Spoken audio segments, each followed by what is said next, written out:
With Stardew Valley 1.5, there was the introduction of Iridium crops. And as far as I've been able to tell so far, the only way to get these is through deluxe fertilizer. The wiki right now is a little bit unfilled out for the small details from the 1.5 update, and it actually contains nothing, as far as I can tell, about the prices for Iridium crops. So for this reason, I'm going to set out today to figure out exactly how good Iridium crops are, what their prices are, and what you can expect from them.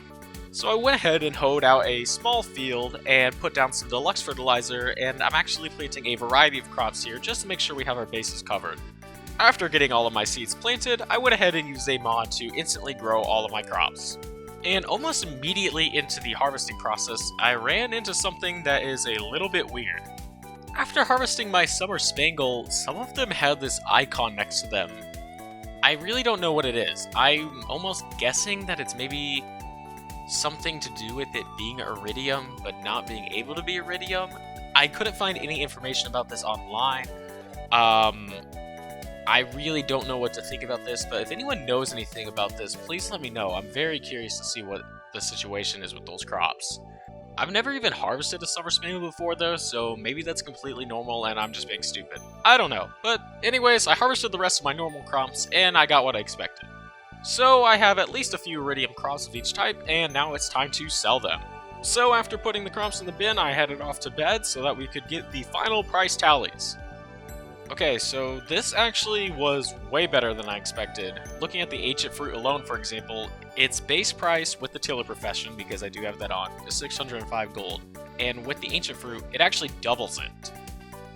And looking at the rest of the crops, you can see that the trend continues on to all of them. It just doubles the value of your crops. And with this realization, I'm thinking I might have been a little bit harsh in my last video about deluxe fertilizer. So, to answer the question, is deluxe fertilizer worth it? The answer is... probably not. So, I'm gonna do one more test. So I went ahead and slept until fall because I need to be in fall to test out my theory. And once fall came around, I went to planting. First putting down my deluxe fertilizer and then putting down my rare seeds, because we are going to see if sweet gem berries also double their price. After harvesting, I threw an iridium quality sweet gem berry in the bin and headed off to bed. And just as I expected, the sweet gem berry is worth 6,000 gold, which is absolutely insane. So not only is deluxe fertilizer not worthless like I was kind of thinking it was, but actually with the right crops, it can be super good. Looking at the statistics from my last episode on deluxe fertilizer, and looking at the price of making deluxe fertilizer, we can see that using deluxe fertilizer actually increases the profit margin of the sweet gem berry by a significant amount. So I do need to preface this. If you are not using deluxe fertilizer on a sweet gem berry or some super expensive crop, it's not worth it still, because it is so expensive to make. But if you are using it on this is really good. This does mean that I was wrong though, so apology video will be coming out sometime this week.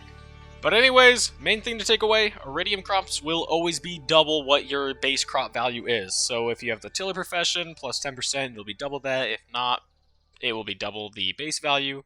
So keep that in mind and use that information to decide whether or not you want to use deluxe fertilizer on your farms. But with that, that's all I got for you guys today, and I will see you in the next one.